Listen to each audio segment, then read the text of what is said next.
Good morning all. Sasikanth ఇక అన్నీ చెప్పి రమ్మని అంటూ ఉంటాడు.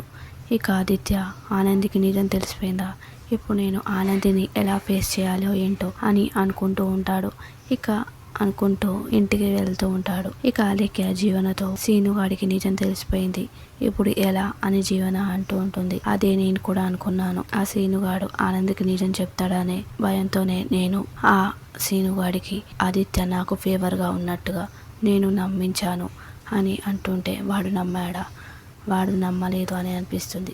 వాడు అంతే, వాడికి దేవుడి కంటే ఆ కుట్టి మీదే నమ్మకం ఎక్కువ అని అంటుంటే అప్పుడు జీవన, మరి నువ్వు గుడికి వెళ్ళావు కదా, అది సక్సెస్ అయిందా అని అంటుంటే, నేను గుడికి ఊరికే వెళ్ళానా, ఆదిత్యకి సింపతి క్రియేట్ చేశాను 90%, అది కూడా నిజమే అనుకో, ఆదిత్య లేకుండా నేను ఉండలేను అని అంటుంటే, నీ ఇలా చేయడం వల్లే, నువ్వు ఓవర్ యాక్టింగ్ చేయడం వల్లే ఆ సీనుగాడికి దొరికిపోయావు అని అంటుంటే, అయినా నేనేమో ఎవరికి తెలియకూడదు అనుకోలేదు కదా, ఈ విషయం తెలిసిపోవాలనే అనుకున్నాను. అదేంటి నువ్వు ఇంత కాన్ఫిడెంట్గా ఉన్నావు, మునుపట్ల నీలా భయం లేదు అని అంటుంటే, అయినా నేనెందుకు భయపడాలి, ఆదిత్యని ప్రేమిస్తున్నాను కదా, ఆదిత్య ఇప్పుడు నేను పెళ్లి చేసుకోవాలనుకుంటున్నాను, ఇప్పుడు ఇంటి కోడల్ని నేనే కావాలనుకుంటున్నాను అని అంటుంటే, అయినా ఈ విషయం ఆంటీ వాళ్ళకి తెలిస్తే తెలియని వాళ్ళు నన్ను ఇంట్లోంచి గెంటేస్తారా, గెంటేస్తే ఆదిత్య ఊరుకోడు కదా,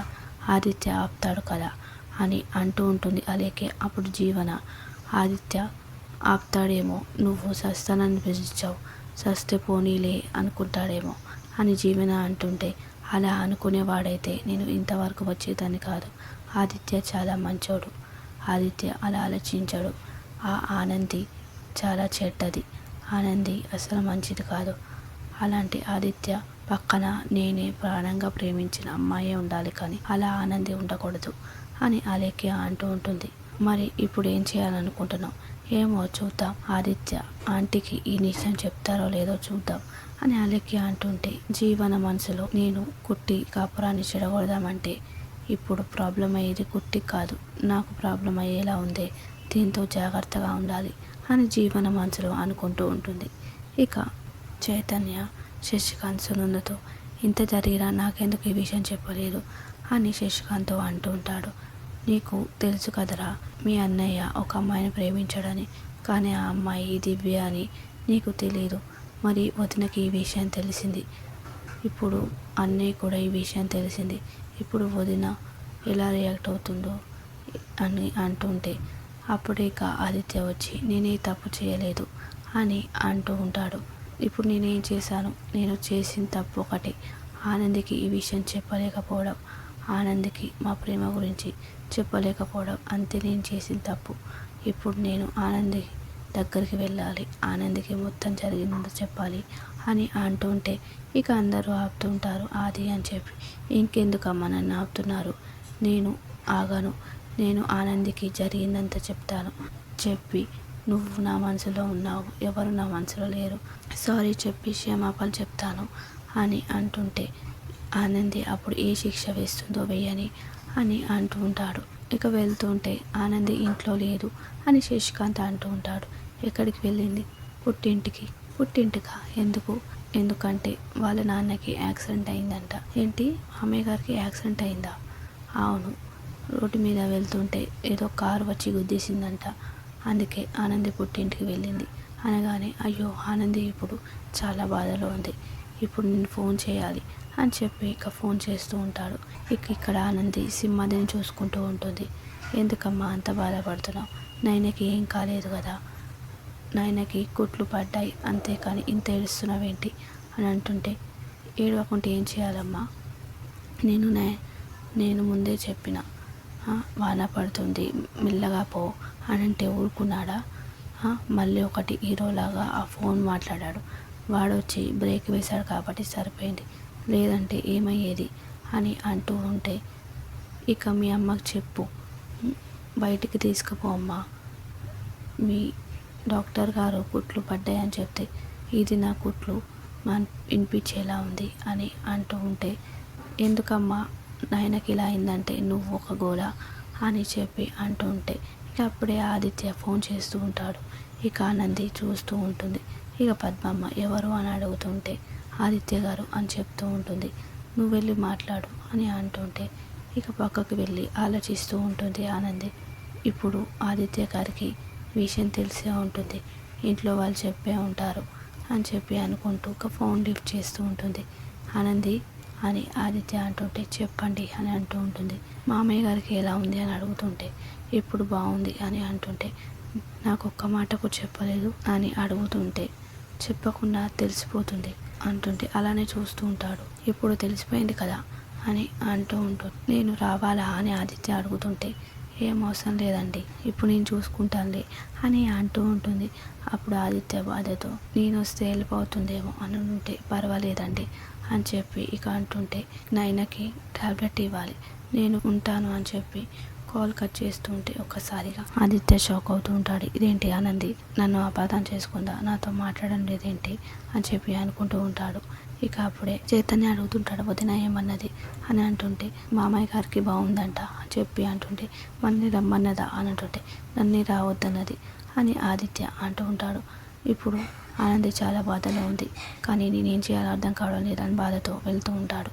ఇక సీను ఆలోచిస్తూ ఉంటాడు అలేఖ్య ఆదిత్య గురించి.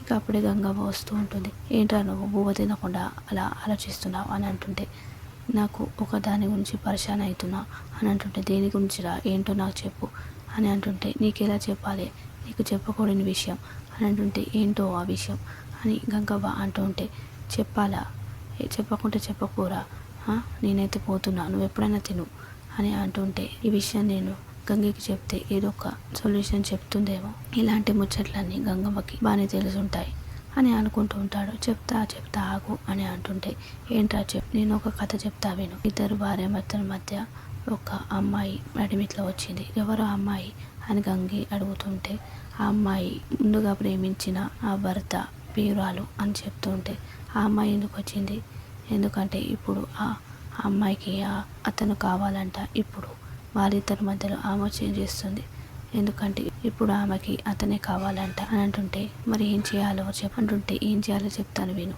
ఆ అమ్మాయికి పెళ్లి చేయాలి. ఏంటి పెళ్ళి?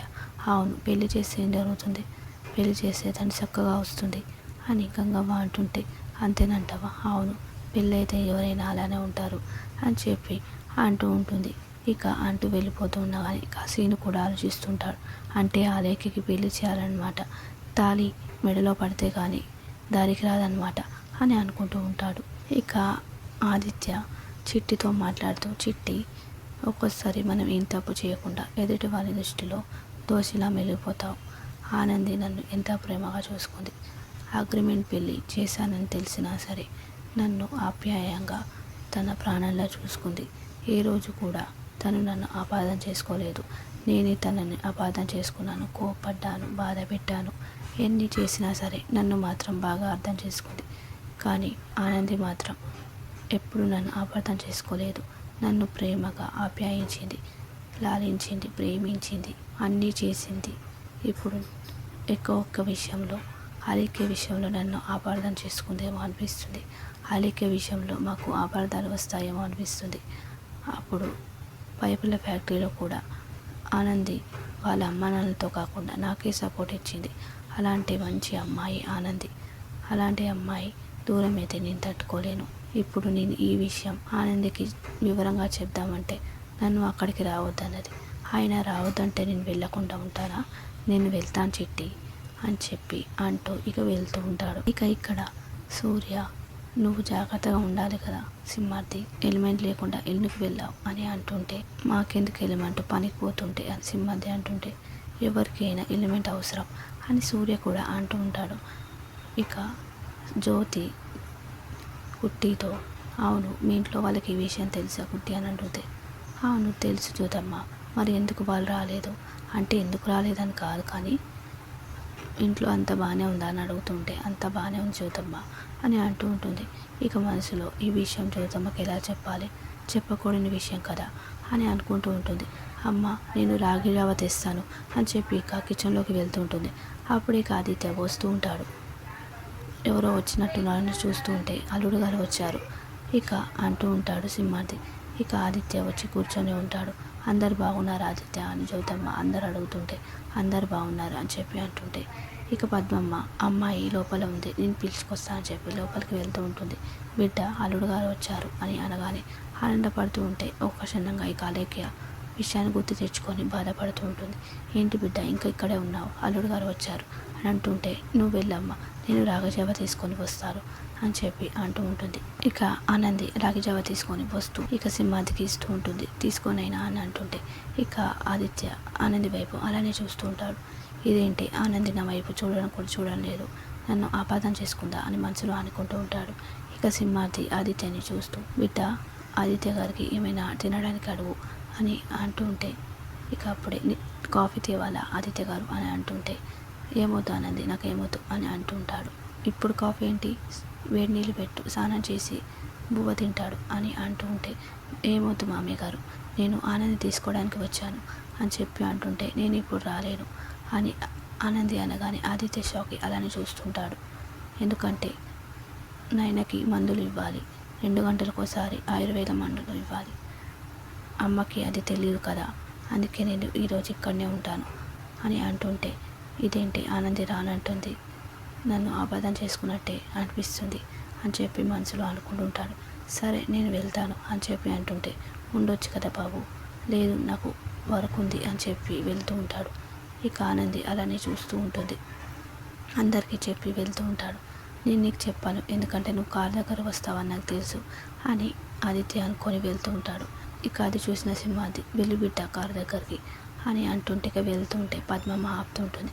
బిడ్డ ఒక పాలి ఇటురా, ఆదిత్య గారికి ఏమి ఇవ్వలేవు కదా, ఈ మంచినీళ్ళు ఇవ్వబో అని చెప్పి అంటుంటే ఇక సరే అని చెప్పి వెళ్తుంటారు. అదేంటి ఆనంది కారు దగ్గర కూడా రాలేదు అని చెప్పి అనుకుంటూ ఉంటాడు. ఓహో నిజాయితీ వాడి దగ్గర నేను ఎందుకు మాట్లాడాలి అని అనుకుందేమో, అలికే గురించి చెప్దాం అనుకున్నాను కానీ ఆనంది రాలేదు కదా, నేను ఎందుకు ఇక్కడ ఉండాలి అని చెప్పి వెళ్తూ ఉంటాడు.